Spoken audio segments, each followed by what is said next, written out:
Some call this location the most paranormal location on the planet. Others call this whole thing just a big hoax. But what is undeniably true, and frankly what makes this case so much more interesting, is that unlike the vast majority of paranormal stories and claims, this case was put to an enormous amount of scientific scrutiny. In fact, there was a decade-long study done on this case, where PhDs and scientists converged on this one location and basically around the clock studied, all these claims of the paranormal that was happening in the area.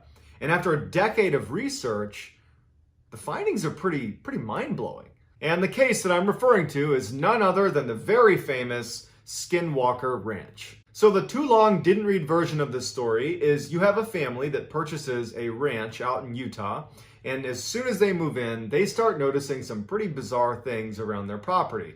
Everything from, some of their livestock going missing or being harmed. They have strange sightings in the woods of creatures and lights in the sky. They eventually report it to the news, and that news story gets picked up by a couple of other outlets, and a billionaire who is obsessed with researching the paranormal sees this story. He buys the property and installs an entire team of scientists and researchers to basically try to figure out what was happening at this ranch. And they spend 10 years studying this ranch. The outcome is, turns out some strange things really were happening there. Before we get started, if this type of content appeals to you, the kind of strange, dark, mysterious content delivered in a story format, well, if that appeals to you, that's what my channel's all about, and I post 3 to 4 times a week. So if that appeals to you, please gently ransack the like button and then turn on all notifications so you can get all of my content every time I upload every week. All right, on with the story. In the northeastern corner of Utah lies a 500-acre plot of land, it's all desert, where a ranch sits, and that is Skinwalker Ranch.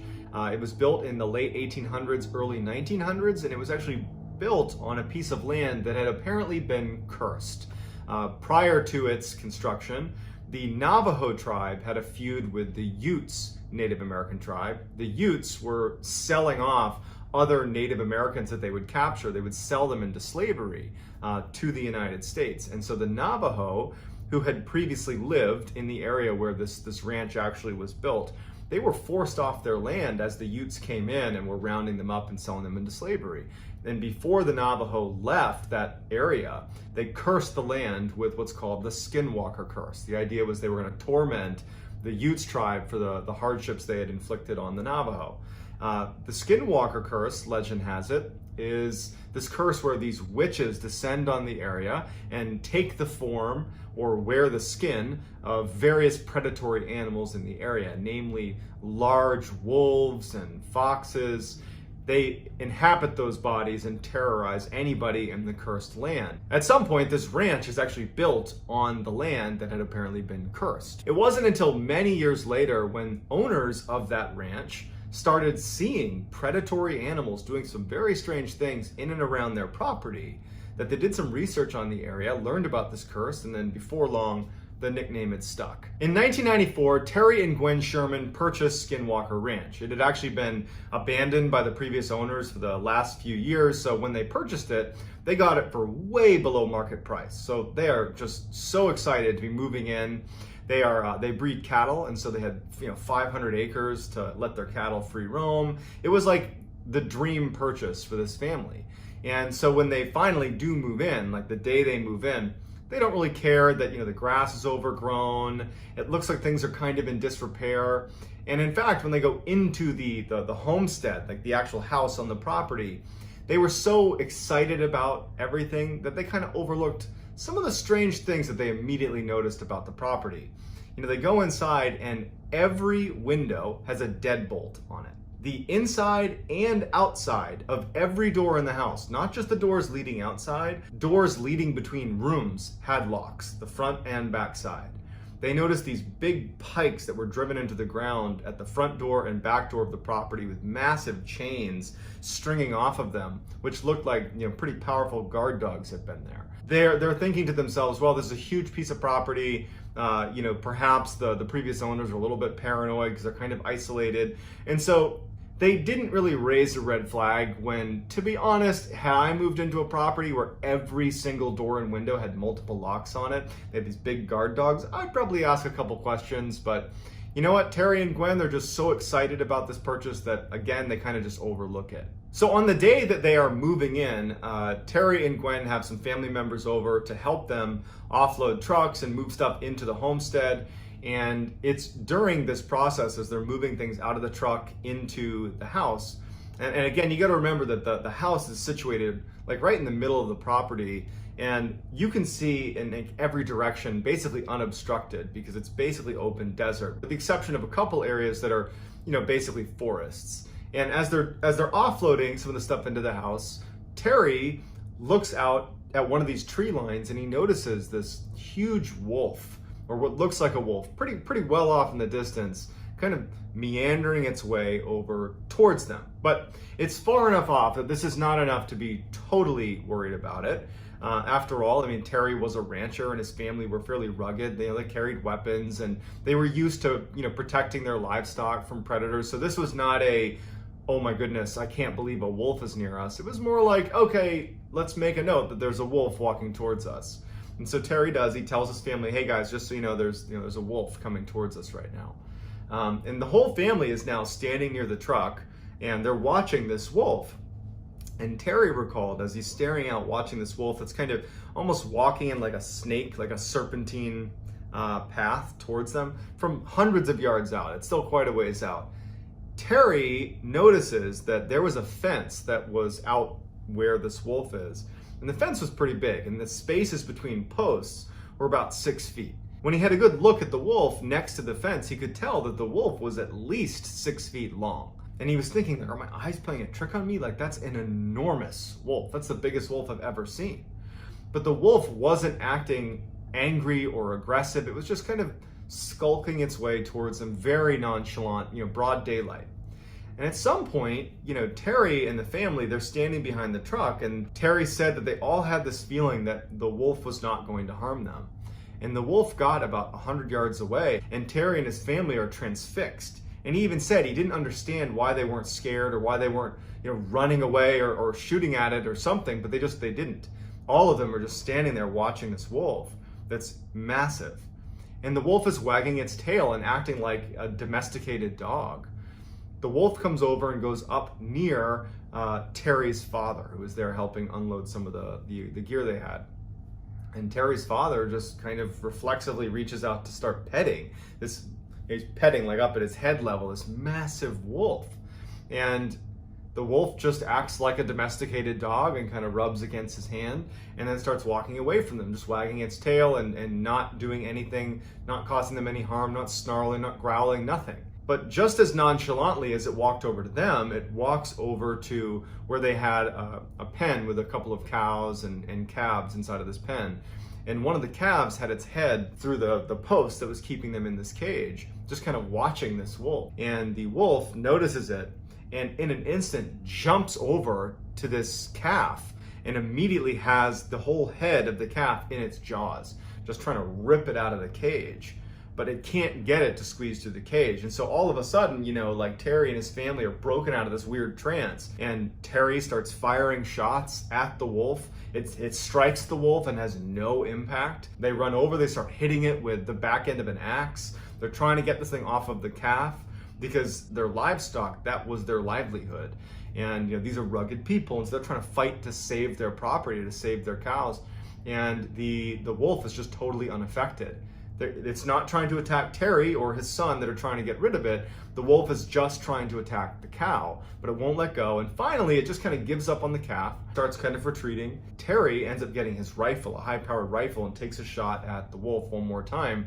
But again, it just has no impact on the wolf. And the wolf just, at some point, just as, I guess, bored, turns around and kind of trots off into the woods. After they kind of were brought out of that initial trance, that they remembered this horrible smell, that's like foul, almost chemical smell that just permeated the whole area after the wolf was there. Terry and his son, they decided to go track this wolf because now there's this massive predator that's gonna make owning cattle extremely difficult, and so they would have to go deal with this predator. And so instead of retreating into the house, they grab their weapons and they track the wolf that's now jogged off into the forest. And they make it to an area in the forest where the ground is very muddy and sodden. And Terry could easily make out these footprints that just suddenly stop. And they just couldn't make sense of it. And so they went back to the house and they told their family, like, we tracked it into the woods. There's no blood trail. There's nothing. It just walked in and vanished. So this is day one of being at this ranch, and they're all on edge now. The whole family is on edge. They really don't know what to make of that wolf. The sheer size of it, the fact that it was totally unaffected by being shot multiple times. You know, there's real concern over their own livelihood because they keep cattle and they're only going to have more that are going to be out in these pens. And if there are wolves that are 3 times the size of a normal wolf that are walking around killing cattle, that's a big problem if you own cattle. And so they're on edge, and they're all in a way trying almost not to talk about how crazy and how bizarre that encounter with the wolf was. They're just like, they're treating it like it's just a normal predator problem. Like, man, we gotta get those wolves, we gotta protect our cattle. But in the back of everybody's minds, they're like, something very strange is happening here. Gwen, she was having some other very strange things that were happening to her that she was not tying to the wolf thing. She was just noticing a couple of distinct things that were happening to her that made her think that she actually had a very real like medical problem, that she had, like, you know, true memory issues. Because 2 things happened. One, in that first week, she had gone to the grocery store, and when she came back, she put the groceries away, and then she left to go to the other room, and when she came back, all the groceries were now back in the bags. And so for like 20 minutes, she's just sitting there like dumbfounded with, did I put the groceries away? Same day, she goes to take a shower, and she hangs her towel in the bathroom like anyone would, and she takes a shower, and then when she gets out, the towel's missing.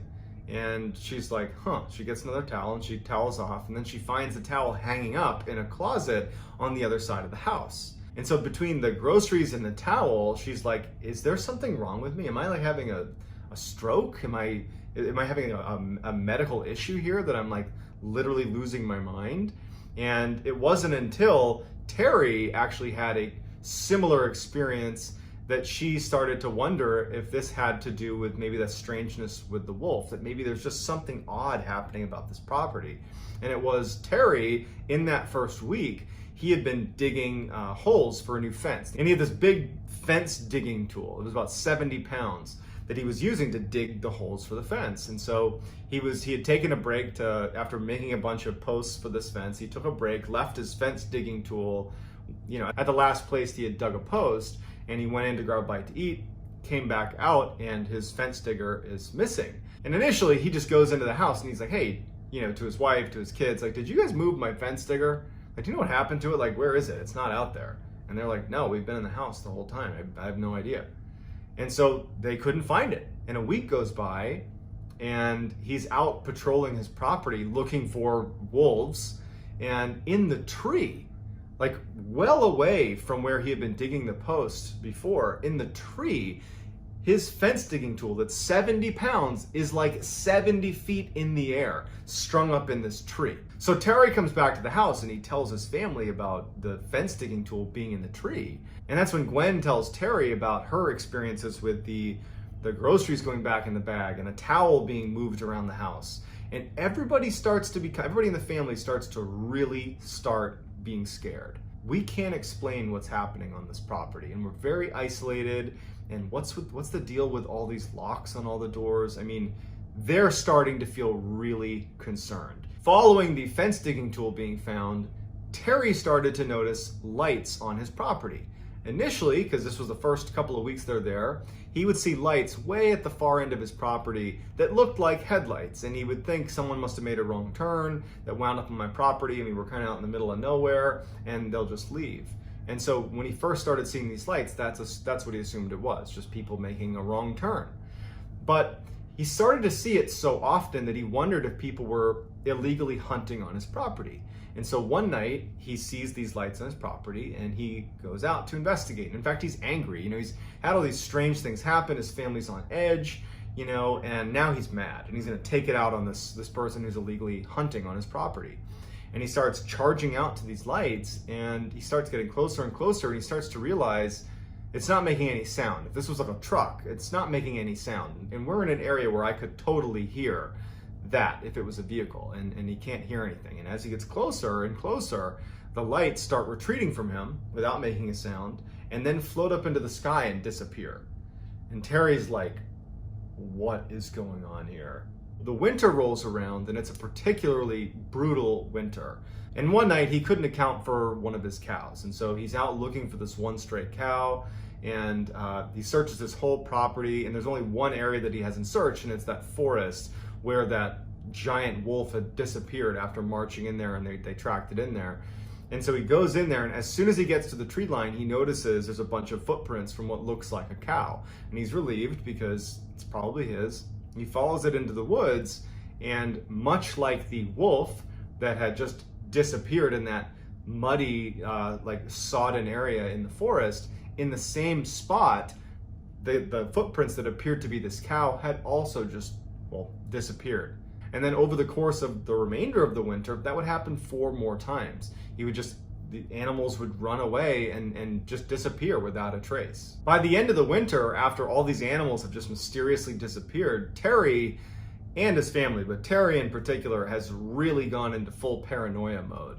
He, at night, would just stalk his own property, hiding behind bushes with his weapon, and hope to see what was taking his cattle. And so one night, as he's doing another fruitless search around his property, he catches out of his periphery what looks like a kind of mass of something moving around in the trees near his property. And at this point, he was kind of obscured by some shrubs and some plants. And so he kind of crouched down and looked out at the tree line. And he sees in the tree line this strange shape kind of moving about inside of the trees. And he would describe the mass as looking almost like a stealth fighter jet, but really small. And it was making no sound, and it was hovering about 20 feet off the ground. And he's crouched down, not making a sound, watching it. And it's just kind of moving around the tree line. And it has these lights it looks to be kind of scanning the ground. And it's just kind of moving around. It's shining these lights, these multicolored lights in the ground. And Terry moves a tiny bit to get a better angle on this thing. And he makes the tiniest of noises against the brush, just like a tiny little, barely audible sound. And this mass that's pretty far away, the lights immediately turn off, and it angles itself so it's facing directly at Terry. And Terry can feel it right away that it's heard this tiny little sound he's made, and now it's staring directly at Terry. And Terry's terrified, and he's looking at this thing, wondering oh my God, is it gonna come take me? What is this? Is this the thing that's been taking my livestock? And he's terrified, and he's staring at it, and it just flies away. By the spring of 1995, things have gotten really, really bad for Terry and his family. Now, not only are they losing livestock inexplicably, but they're showing up, the actual cows themselves are showing up back on their property, hours or days later, just kind of in random locations on the property, and they look like they've had surgery done, precision cuts, and pieces of them are missing. And in addition, some very strange things are happening at the house. At night, they would see these entities walking around their property, these humanoid, they described them as having no expression, just walking around their property. And sometimes they would walk right up to the glass, put their hands on the glass and look in, but there was no face. And Terry and his family, they had blinds down, and they would use the deadbolts on every single door and window, but they could hear them rapping at the glass, and they could hear them communicating in a language they didn't understand right outside of their house. And this became so regular that it was almost impossible to sleep. Terry's kids started performing very poorly in school because they weren't sleeping. Terry's wife, Gwen, she lost her job at the bank because she wasn't sleeping, and she was delusional. They were all just at an absolute breaking point. Terry is now feeling totally disheartened. One night he's sitting on his porch with his rifle, and he notices out on the horizon a new phenomenon. He was used to seeing the lights on his property that would be off in the distance that would disappear, and he had previously seen that kind of fighter jet thing that was scanning the area. Those were two types of lights he would see, but there was a new light he saw as he's sitting on his porch. It was almost like this orangey orb that appeared off in the distance. Since he had his rifle with a high-powered scope on it, he just lifts up his rifle and he looks through his high-powered scope and he zooms in all the way, and he can see that this orb, he describes it as a portal. That as he's looking at it, it has almost like an oval shape to it, and even though it was nighttime, in the middle of the orange orb is this blue sky. It's as if he's looking through a portal into another world where it's broad daylight and there's a sky. And he doesn't know what to make of it, but he can see that a black figure is crawling out of this portal into his property. And it looks just like the black entities that were basically walking around his property at night. In addition to these figures that are crawling, like imagine that scene from The Ring where the girl crawls out of the well. They're crawling out of this portal into his property and then scurrying away into the tree line. And he sees weird craft as well coming into his property through this portal, and then the portal shuts and disappears. Following this night with the orange portal, Terry started to notice blue orbs that he and his family would say were the worst and most terrifying thing of all of the things they experienced. And considering they had tall, featureless black humanoids peering in their windows and rapping on their windows, that's saying something, okay? So a blue orb started showing up on their property. And the way they described it, Terry and his family, was whenever the orb came near you, it gave you this extreme sense of anxiety. It was almost like it was emitting this feeling that you automatically got where suddenly you were unbelievably anxious and terrified of the blue orb. And then as soon as it left, you would, not be anxious anymore. And so one night he's sitting on his porch like he had begun doing, and he sees this orb show up on his property. And his 3 dogs are sitting with him that see the orb, and they start growling and barking. And so he lets his dogs go, thinking that maybe they can scare this thing off. And the dogs take off running towards this blue orb. And they chase it, and you can see the orb, Terry can see the orb that starts to kind of retreat. And he's thinking, oh my goodness, I finally won something. My attack dogs are gonna scare this orb away. And they chase it off into the woods, and he sees this thing, the blue orb, retreat into the woods. And then when he's thinking again that finally a little victory for us, he hears his dogs yelping. And he's too terrified to go check it out. And so he ends up going inside and locking the doors, locking the windows like they had been, and just kind of retreating. So the next day, when the dogs haven't returned, Terry and his son, they go out looking for the dogs in the forest. And when they get out there, they get to a clearing and they find 3 stacks of ashes in like little burned out circles, as if there had been a fire previously in these 3 little spots. And it turned out it was the ashes of his 3 dogs that had gone into the woods. They had just been vaporized. Terry decides that it's time to leave, and he wants to sell the ranch. And so he puts the property up for sale and goes to a local news outlet, and he tells them about what's happening on his property. And as fate would have it, a billionaire by the name of Robert Bigelow, who had invested millions of dollars in standing up this scientific research team, this all-star team of PhDs, specifically to research what he described as high strangeness, which really is just paranormal. Basically, he was obsessed with the paranormal and wanted to investigate the paranormal. And he had actually seen that fairly obscure story. When he saw that it was up for sale, Robert Bigelow, the billionaire, saw this great opportunity to buy the piece of property and actually make it the headquarters of his own scientific research team, not only to investigate what was happening on Skinwalker Ranch, but use it as kind of a hub to do other scientific research. So he purchases the ranch, and Terry actually, even though he did not want to spend any time at the ranch, on some level wanted to know what the research was going to show, because he was very curious, like, what is going on at this ranch that's been plaguing my family. So he offers to stay on as kind of like the ranch manager, because Robert Bigelow and his team are a bunch of scientists and business people. They don't have any experience on the ranch, and so they're happy to keep him. So Terry is still connected to the ranch, but at this point he's sold it to Robert Bigelow. So Robert Bigelow's scientific team was called the National Institute for Discovery Science, or NIDS, N-I-D-S, NIDS for short. And Bigelow had actually built the team before purchasing Skinwalker Ranch, And what he went out and did is he recruited some of the most incredible scientists and PhDs he could possibly recruit, but he didn't want people that were interested in the paranormal. He wanted people that were inherently skeptical, so that if he was ever able to kind of prove the existence of high strangeness, that he would have credibility in doing that. And so he went out and found these incredibly skeptical, incredibly smart scientists and PhDs.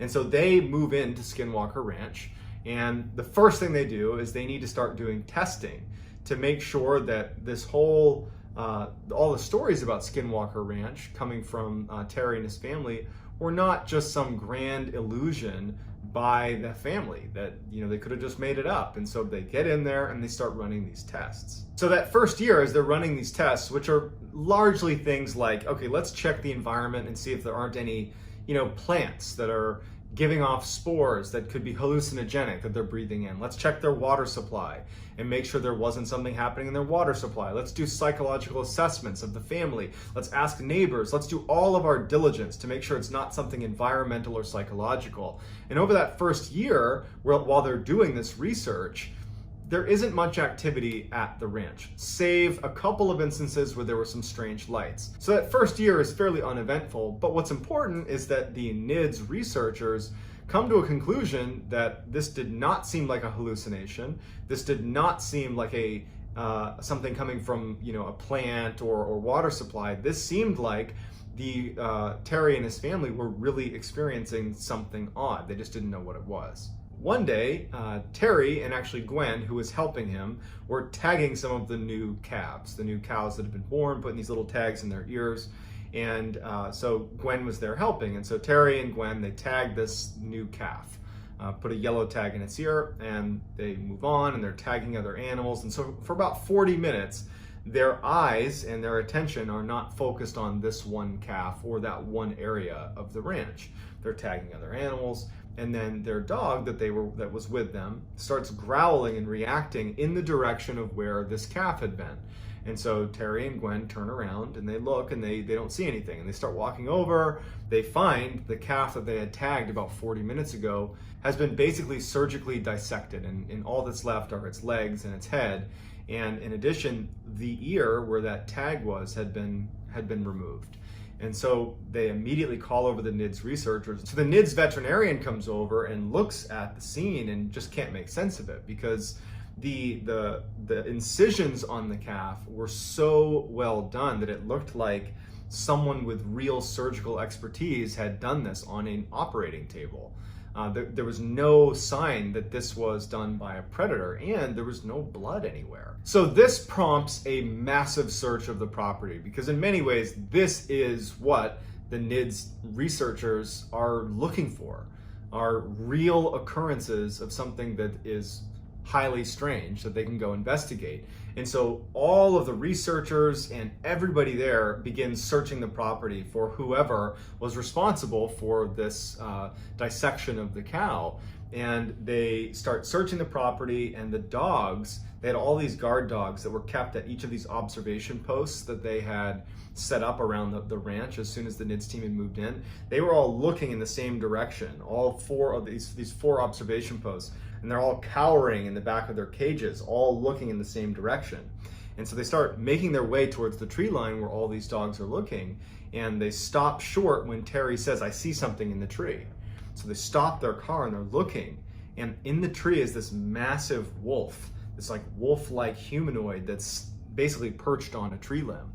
And Terry takes out his rifle and he aims at the creature up in the tree, this huge creature, and everybody sees it. All the NIDS researchers are looking at this creature and they're like, "Oh my God, what is that?"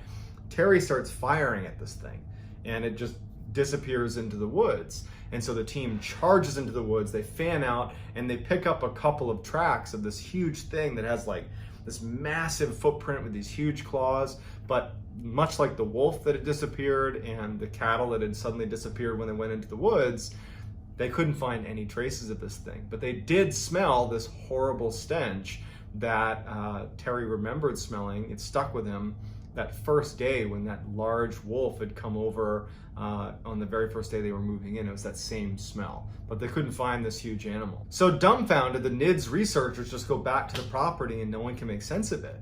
And they have the footprint and they have their own eyewitness testimony, but like they couldn't make sense of how something that big could just get away. And so over the following month, they're like searching the property and they're looking for any more signs of this huge creature or anything.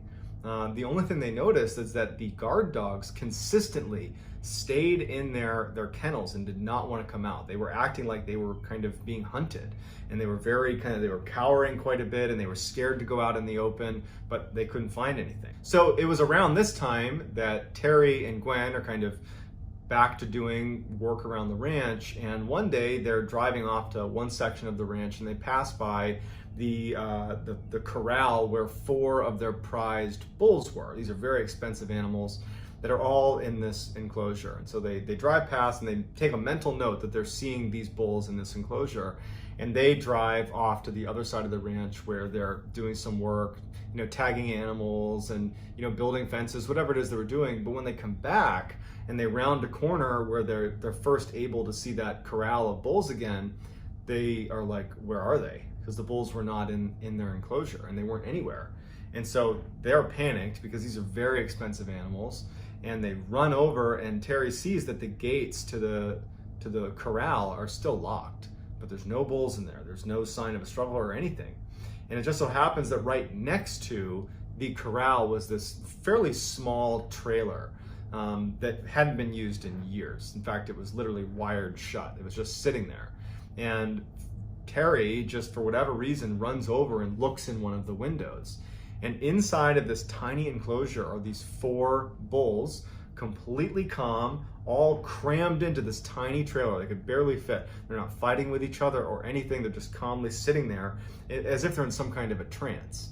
And Terry yells to Gwen, like, hey, they're over here. They're right here.